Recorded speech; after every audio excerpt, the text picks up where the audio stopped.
Hello. This is my first face recording ever, so I'm just doing just like a low stakes type of vlog thing that's fast to make. And it turns out this was a really good decision because this is not my first take. This is my second take.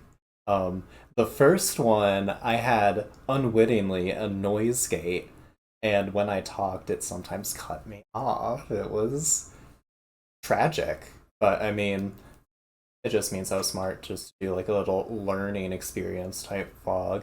I do hope to say something that's like at least a little observant. I do actually have at least like three big video essays I want to put out into the world eventually.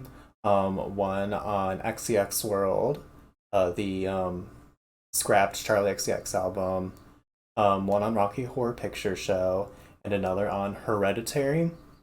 And I'm glad that I didn't like write those whole scripts and do a whole thing just for disaster to happen. And I want to make sure that I get a little bit of experience first before I like make those because I want them to at least be like technically sound. Because especially like the XCX World one, a little bit of my soul is going to go into that. Like I have a reading on XCX World and I think it's really unique. Look forward to that. Look forward to that. I'm looking forward to it. I don't know when it will happen, but it will happen eventually. It better. I'm willing it into existence, like literally right now, by like posting this on the internet. So yeah, for this one, I'm just doing like a little rant on stan culture and like what I like about it. I'm not the best person to rant about stan culture, but I mean, like, I observe it. I'm like in it technically. I kind of run like a Charlie XCX stan account, except I'm not as like deep into it as some other people. But I think there's a reason for that. I feel like XCX as an artist doesn't cultivate the atmosphere. I don't know what the words are to say this, but like she's not as like high selling as like a Beyonce, Rihanna, Lady Gaga. So she never her audience isn't quite into the like, oh, she outsold, oh, she's getting all these numbers, or like, oh, she flopped and stuff like that. Because like by everyone else's definition, she's kind of a flop. Like, but that's why I love her because she's special.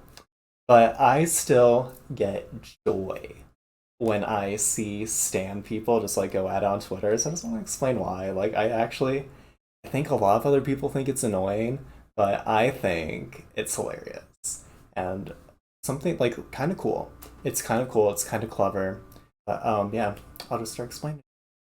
Okay, so in my like little romanticized perfect version of stan culture, it's this sort of ironic space where I get to express myself in a way that's not normal afforded to me. I feel like in life, being perceived as male, I'm expected to be like serious, authentic, rational, which are all these values that sort of culturally map to masculinity. Where on like the other side, there's things like hysterics, pettiness, cattiness, and that's all deemed more feminine. And like, even though I think that like because seriousness, rationality are just like respected values and behaviors. Like anyone engaging in that is going to get some benefit. I do think that there's like more leeway for people that are expected to be women than for me when I engage in those behaviors. Like in order to exist, if I'm going to like a job interview, I'm having a job, a lot of the time I'm going to have to act like that when engaging with employers and customers. And like there's definitely exceptions. It's not like a hard rule, but it's something that you're working against, and it's like the easiest dynamic to exist in the world. It's going to be easier for me to find myself in a place where I do have to act like that than not. Stan culture then takes those values and just like does away with them. And it gives me this little bubble of relief where I'm actually able to sort of like take part in like being petty and like being more feminine. I get to just stand my favorite pop girlies as much and I would like as shamelessly or like better worded shamefully as I want. And it gives me a little bit of relief from the overwhelming dominance of masculinity. In a typical like David sort of thing, like this larger picture, this like dramatic larger picture, I get to escape the masculine parade of like nations, of military men, of politicians, of overwhelming seriousness that like everyone takes themselves with because, it's the way you get taken seriously. And I get to stand my favorite pop girlies. And while a lot of people just see it as like pettiness and cattiness, I think it's like a really clever way to give yourself a lot of freedom to express yourself and a lot of freedom to like really go in when you're describing your own personal tastes and like who you stand. As a result, I just find everything that happens in stan culture like hilarious. Like, here's this screenshot. This is a comment section of a Pop Crave post. The post was like about Madonna posting a TikTok of herself like kind of high on drugs or something, like blowing out smoke, and her eyes were really white in it. So like obviously people are like coming in and to either like make fun of her or defend her. You see the person at the top just like let her enjoy her weed in peace. My God. And then like the subject of what I think is like really funny is that Danny going like this if Madonna should retire, and then Comrade Barb doing God's work. Honestly, is like Madonna equals Taylor and Cardi. And like of course you have like the bottom. There's like the only thing that concerns us here is that your account is still active, and that's like I don't know who that is. That Ava Max. Yeah, and I just the quippiness of it, like the cattiness, the like lack of regard to any serious argumentation, the misspelling of things, the like not even typing out like a full sentence, just being like Madonna equals Taylor and Cardi. It's just so funny to me. I'm obsessed with this. It's really fun to pit women against women. And what's cool is that this sort of like stan culture, this form of humor and like communication is like taking advantage of the dominant culture to actually be like really democratic and egalitarian. Like what I mean by this is that everyone is on the same level. Me coming for your taste is like me making sure you don't think you're shit. But then like there's this clever sleight of hand where it's impossible to see me as the person who's like the shit because I'm being petty and catty.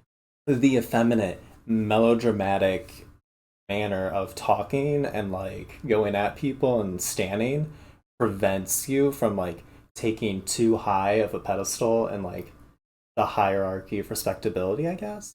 And I'm being really wordy. I hope that makes sense. Like, we're all going at each other, but no one's ever really gonna take that high of a position over someone else. Like, you can't because we're being petty. This is cat fighting. And it's literally the sort of dominant cultural mappings of femininity, of cattiness, of bitchiness to being like not respectable that allow us to do this. Like we're not doing the work. We're just saying what we want, and then the culture itself prevents us from like being too dominant. And like I know that we live in a world where you want to get taken seriously, but it's kind of cool that there's this space that like actually has this mechanism that kind of keeps people like in approximately the same space that actually like kind of does away with a good chunk of the social hierarchies. Like it's not perfect. It doesn't completely eliminate all of them. And when I talk about like cultural bubbles, like I do think yeah, they're your little like subcultural bubble. I don't know. I don't read like theory on this yet. And then you have like your dominant culture above it, and it's seeping in. The boundaries are always going to be like a little porous, so it's not like a complete escape from everything. But it's actually like the use of this sort of irony is like a good way to become like aware of things, I guess, Once you become aware of how it's functioning, you kind of like know how people earn seriousness without necessarily like serving it, I guess. I mean, speaking in subjective language, all of this genuinely gives me a real opportunity to express dissidence I have with the real world.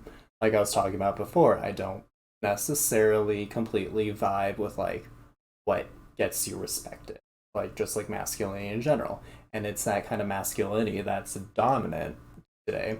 It's what gets you loved, it's what gets you respected, it's what gets you just like well liked and like on your way. And it's like, if I just chose to perform like that, which like I kind of already do, like I grew up being like trained into it, then like everything's good. Everything everything could be great. I don't like it, and but then I get to take stand culture and be like, you know what, like this is kind of how I feel, I guess. I don't know how to describe it. Like I'm at odds with the cultural mappings, the gender mappings of the world. So like here's this little space created with like a little bit like contradiction and manipulation I can just like poke into. And like the cool thing is that like regardless of like position, like social position, like everyone who's taking part in this, like, at least subconsciously, I think kind of gets it. Like no matter like what your like real gender identity is, like we're all doing the same thing. But we kind of all understand each other a little bit. Maybe. I mean, ideally, this is very romanticized. And oh, I love the chaotic irony where like all those values like authenticity, strength, rationality, what do they lead you to? It's like being a politician, being a military officer, being a police officer. And like because of that, those are respectable roles versus me like standing women online. But then like there's this irony where it's like, who really is the better person? Because like they're often doing awful things, but awful things that I'm not doing, at least. So I like those little ironies. Like these masculine values that like everyone loves, like they do have their dark sides, really do. Stan culture is just a great relief from all of that. This all connects to like what I think a lot of my essays will be on, like gay culture, gay space making is something that like in my head into because I don't think gay spaces entirely exist the way that I think they should, or like how I personally imagine them. And when you get into gay culture, there's a lot of irony. There is a lot of like navigating the world and like taking advantage of cultural mappings, the gendered mappings, and like kind of creating something new and kind of like understanding how it functions and having it sort of lose its power because now you're in control and like you're the one that's using it. And there's going to be like a lot of interesting callbacks and stand culture to like diva cultures of yore. I should maybe look into that. I can detect like similarities and differences.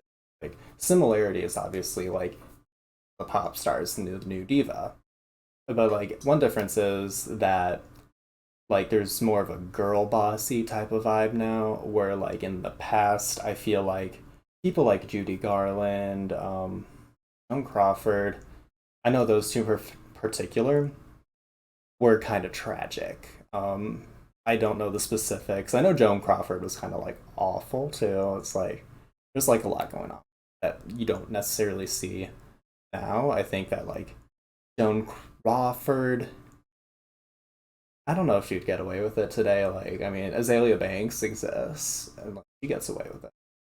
I love her. On a final note, like, isn't stan culture so funny? Like, I just does anyone remember when How I Met Your Father made some like BTS joke and then they all like review bomb the show? Like, I love that. I think that energy is hilarious. It's chaotic. I need more of that in my life.